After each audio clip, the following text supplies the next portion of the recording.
Set! All right, just practicing for my next job as we begin this Monday edition of the SportsMax Zone. We're talking track and field, and the National Stadium came alive on Saturday as top-class international athletes battered some of Jamaica's best at the 7th staging of the Racers Grand Prix, a World Athletics Continental Tour silver meeting. Among those making the trip to the land of wood and water was a South African contingent, 4 talented sprinters. The 2016 Olympian, 27 years old now, Gift Leoplela, 23-year-old Senefifo Dambile, the 19-year-old Bayanda Walaza, and their national under-20 men's sprint hurdles record holder Naeem Jack. Now, by all reports, they thoroughly enjoyed the trip, and as they get ready to depart, they have stopped by our studios. We have 2 of them with us. The 2 youngest, by the way, Walaza, who was one of the headline acts in the men's 100 meters, and Naeem Jack, a fine sprint hurdler, and he ran the 200 meters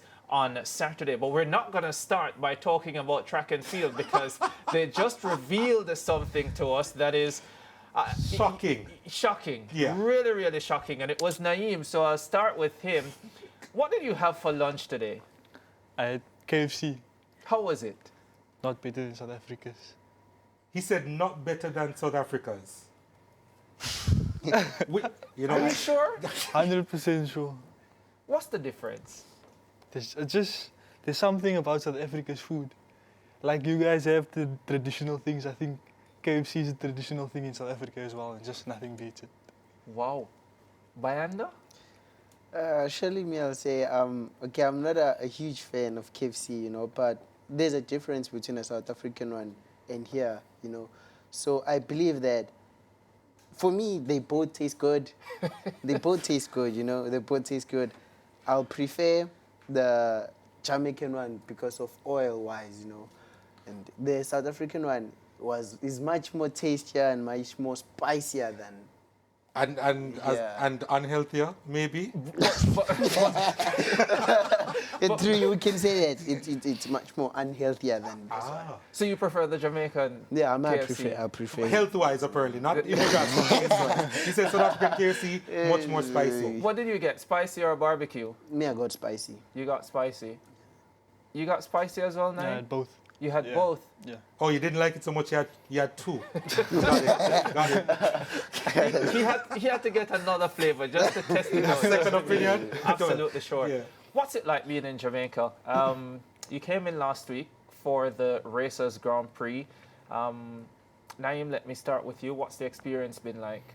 Yeah, it's definitely a good experience. It lived up to the hype, And it's my first international competition. There's no better place to do it than in Jamaica. So yeah, I'm really enjoying it so far. Hope to be here next year again. Yeah, we hope you're back next year. And for you? Surely it's a great moment for me, For me, being here actually is a big thing because it was my dream as I was growing up that, if I can move to Jamaica and train with Jamaicans, I'll be fast, So for me, it's like a kind of a spiritual thing where I think me being here will actually make me learn more about the sprint and how did the sprint build up to be where it is now. So I'm truly happy to be here, and I think I will be here again. I pray that I come back again. Yeah, we hope you'll come back as well. I also hear that you had the opportunity to have dinner, I think it was, with the great Glenn Mills, the man who coached Usain Bolt. What was that like? Surely it was like a learning, a learning dinner, So he was teaching us about how did he actually made Bolt the way he is, how did it start and how was he back then, and also was teaching us how to carry ourselves through the sport, showing us that the sport is not just about emotions, it's about how you feel as well. It kind of comes to emotional and also physical, how you carry yourself, So we learned a lot of things from coach, and yet it was a lot to the point where he didn't teach us everything, It was not everything, but truly we learned a lot from him. Naeem, you're 17, right? Yes. What did you hear about Jamaican track and field in Jamaica before you actually got here? Because he said that he would have watched Jamaican track and field maybe at the high school level. What about you? Exact same, all the majority of the fastest in the world come from Jamaica. I'm in competition in hurdles right now with two Jamaicans that are above me. So yeah, they're running pretty fast times, and I knew that they'll continue running fast times. So it keeps me on my toes in the hurdle events. But No, I couldn't say unfortunately. Fortunately, I ran 20.1 and I'm running sprints in Jamaica instead of the hurdles. Did you ever think about coming to Jamaica to train and maybe competing at a particular high school championships? I wouldn't say, I definitely thought about it, but I never knew that it would happen so soon. It was always just a thought of one day me being in Jamaica, competing in Jamaica, not coming to train in Jamaica, but yeah. So you haven't been approached by anyone? No, no. They haven't got to him. You know, Bayanda, let's talk about you. You ran 9.94 not so long ago. 3/100ths of a second within the world under 20 record. And obviously right away, if people didn't know about you before, having won the under 20 double last year or ran on the South African Olympic silver medal winning team, then they certainly knew about you after that performance. Has it added any pressure to you? How have you been able to handle yourself since that performance? Because I suspect quite a bit has changed. Truly speaking, it changed a lot, starting from last year winning the double golds at the World Championships, It kind of kept me thinking of where will I end up, So it's what I want to know now. It's what I'm working on of, when I finish in the sports, I finish very strong. So it changed from being a normal person, to be big, in SA, most of the time in the places where I go, I get greeted. Like it's even hard sometimes to actually go buy something without anyone greeting you and one wanting pictures, So it changed a lot. And this is in South Africa, or is this just wherever you go? Most of the times, wherever I go, wherever I go. So it's something that I didn't understand at first, I like attention. I love attention, but I kind of struggle a little bit of acting with people. I didn't know what must I do when they come, but I truly like it being in the spotlight. When more people come to me, it's what gives me drive to actually do more. So I'll say it's one thing that I'm handling good, and the support structure that I have, the team that I have helps me, to be contained and not lose it. So I'm truly happy of how I'm carrying myself and how I'm going to carry myself in future. Do you think about the record? Every day.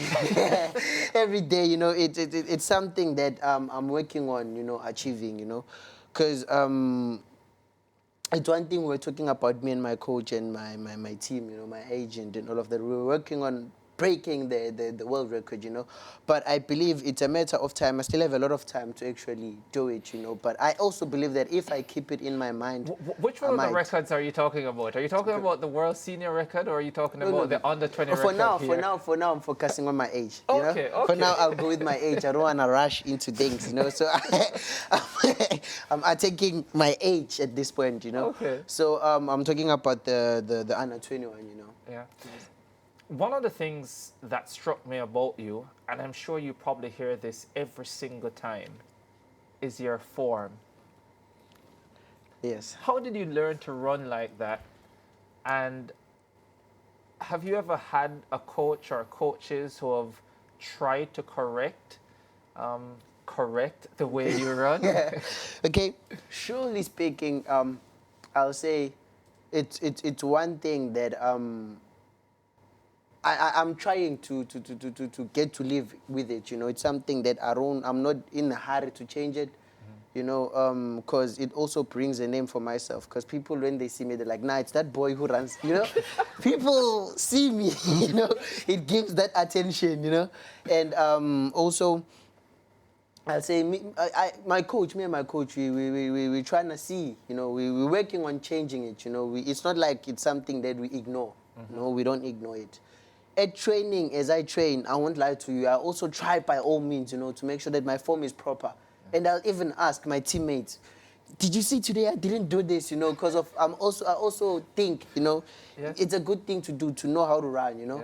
But even at training, I don't actually run the way I do in the races. Are the times slower in training? Okay. You've broken the record in training, I'll say my coach is one of the person who doesn't give you times at training, because he thinks the more he gives you time, you'll get over yourself, and So he's someone who wants you to want to know the times, So I believe at training I'm faster You believe? I believe. With the metaphor. Yeah, I believe, you know. But then it changes when I go to a race because my coach is saying that he believes it's a survival instinct, you know. It's something that happens on its own because I can't lie. Even when I run, I don't even feel like I'm doing that, you know. It doesn't feel like that. But at the end of the race, me, I believe, my form was good. And then when I see the videos, you know, I'm all over the place. And I believe for now, it's not something that I must change early. Like now it's late because of the competitions are starting, people are training, and it will also change up my schedule, the way we plan things, you know. It might damage all of that. So I'm not yet in the hurry to change it, and then, but I will see as the future goes. Yeah. How do you approach training, Naeem? Because it said that you are a generational talent, and how you go about your hurdling has been admired by many observers. But just to get into your mindset, is it as exciting as he has described it in terms of your training and even your goals, immediate goals? Yeah, I wouldn't say as exciting as Bayanda. As Bayanda is stars that train with him in Tambile, Gift. I know I train on my own, so it's a bit. I wouldn't say it's lonely. I got used to it because I've been training alone all my life. So yeah, it's something I had to adapt with, and I feel like it made me mentally stronger going into competitions because, you know, when you step behind the blocks, there's no one there with you. It's you and yourself in your lane. Yeah.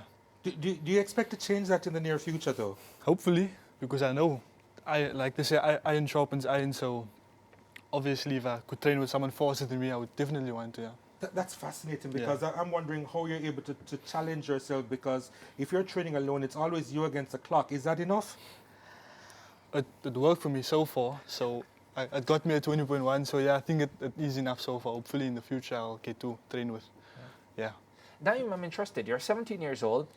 You've just competed at the Racers Grand Prix, an international continental tour meeting. You're a fantastic sprint hurdler, by the way. 13.16 as a junior, which is pretty special. And you're still only 17 years old. What is the goal for, or what are the goals for this year, 2025? And let's say 2 or 3 years down the road as well.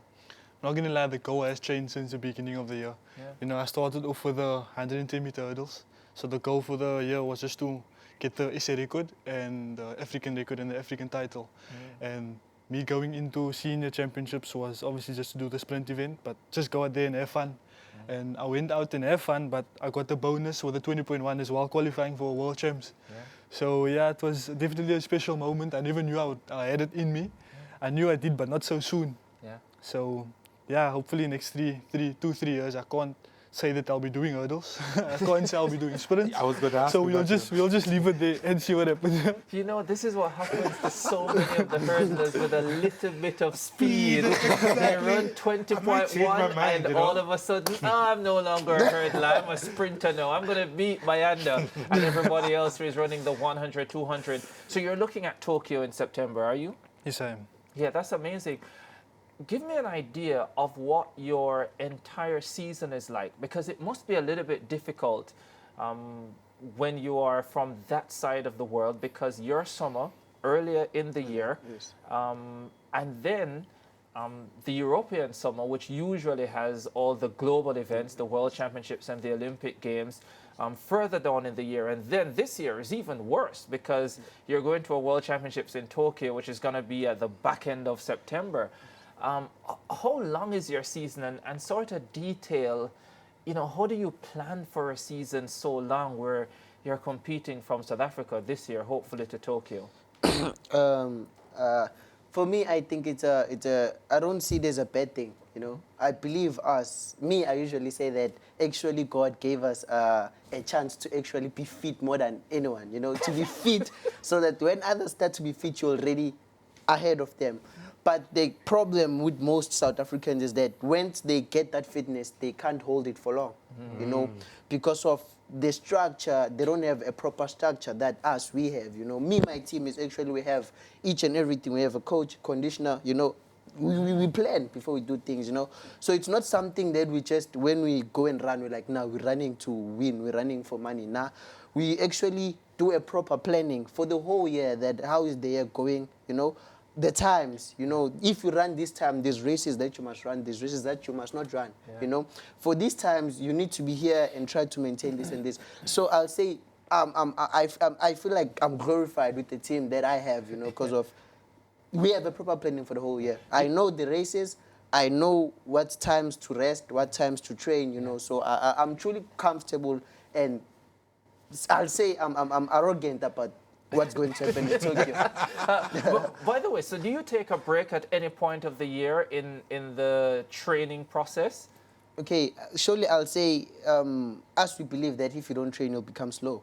So the easier thing that we do is that we train, but not much. If it's like now, because of it's still on season, if we sleep, other people are training. We are getting behind. So I'll say we train, but lesser. We do, maybe we'll go to training and coach will be like, just do run-throughs, you know, 60-meter pace, just your body, so it just keeps moving. Just something to keep your body moving. So we usually do that. But then if the season is close to when it's ended, you have maybe a full month, depending on what your planning is. Maybe you can rest for the full month, 2 weeks, and then there's others who they don't rest at all, you know. They Like keep on going. you. I know. Is it the same for you, Naeem? It's a completely new thing for me this year. You know, last season, my season was done by March, April. So I'm trying to adapt to it. Yeah, Which and I is feel the like, end of the South African yeah, season. yeah, the senior championships. Yeah. And so all of this you're learning as you go along. I'm learning as I go along. Yeah, hopefully it could be like this because I enjoy traveling, I enjoy competing. All right, well, guys, we're looking forward to seeing you back in Jamaica next year, hopefully for the Racers Grand Prix.